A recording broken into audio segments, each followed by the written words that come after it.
સરકાર પણ અમારા સાથમાં પૂરા એ સંજ્ઞાન લે છે અને પોલીસ પણ એકદમ સજગ તરીકે વિશ્વવિદ્યાલયને સાથે આ તપાસમાં છે. અમે પણ બહુ જ કડક રીતે આ આખો બનાવને બહુ અર્જન્સીથી લઈએ છીએ અને અમુક એડમિનિસ્ટ્રેટિવ ડિસિઝન પણ અમે લઈશું એના અમે આપણે જાણ કરીશું.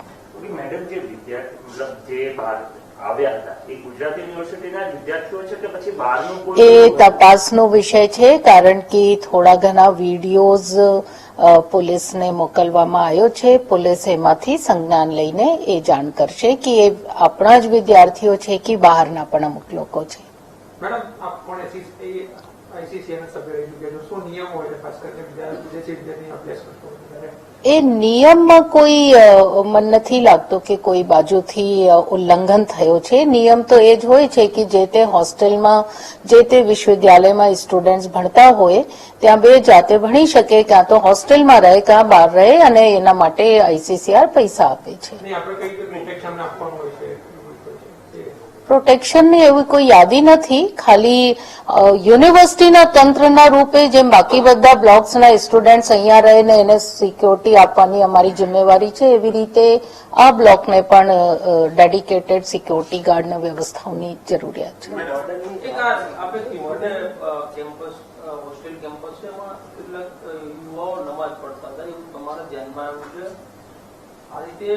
કેમ્પસમાં નમાજ પઢવી યોગ્ય કે કેમ આપ શું માનો છો અને આ જે વિવાદનું મૂળ કારણ આ તો મૂળ કારણ નથી. મૂળ કારણ બંને ગ્રુપ્સની વચ્ચે થયેલો વિવાદ છે અને પોલીસ એની જાણ કરી રહી છે. જી ઠીક, નમાઝ પોતાનો ઇશ્યુ છે, એ રૂમમાં પડે કે એ મસ્જિદમાં જઈને પડે કે એ ઇન્ડિવિજ્યુઅલ સ્ટુડન્ટ જ કહી શકે છે.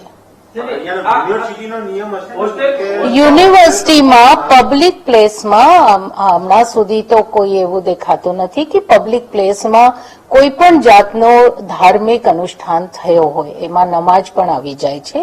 પબ્લિક પ્લેસમાં નથી થતો.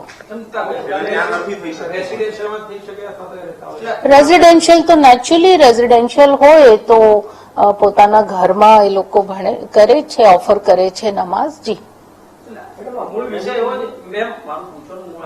જી જાહેર જગ્યામાં નમાજ પડી એના લીધે આ ઘર્ષણ વધ્યું.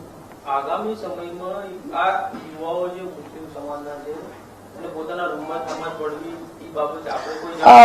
કદાચ આપણી પાસે હશે આ ઇન્ફોર્મેશન. મારી પાસે જે ઇન્ફોર્મેશન છે આ બેસિક મુદ્દો નથી. એ કઈ પહેલાથી બંને ગ્રુપ્સની વચ્ચે કઈ મનભેદ ચાલતું હતું એટલે એ હવે નેચરલી તપાસનો વિષય છે. ખાલી એક દિવસમાં એક ઘટના એટલો મોટો સ્વરૂપ ના લઈ શકે, એટલા માટે અમે પણ તરત જ એફઆઈઆર કરાઈ છે.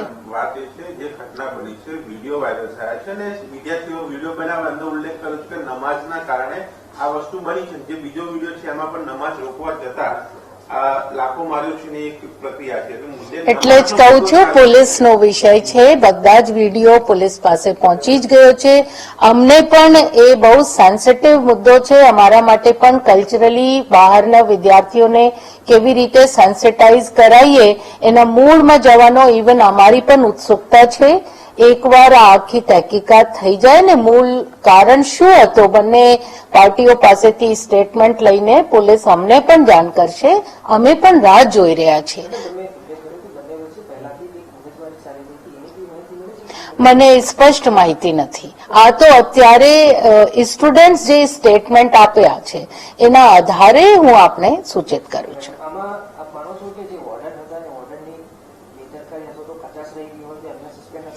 આ જે એ નંબરનો બ્લોક છે ડાયરેક્ટલી બાકી બ્લોક્સના પ્રમાણે વોર્ડનની અંદરમાં નથી આવતો, એ ઇન્ટરનેશનલ સ્ટુડન્ટ એડવાઇઝરની અંદરમાં આવે છે. એના પણ આપણે શીઘ્ર સમાચાર મળશે. અમે એડમિનિસ્ટ્રેટિવ ડિસિઝન્સ પણ કરી રહ્યા છીએ.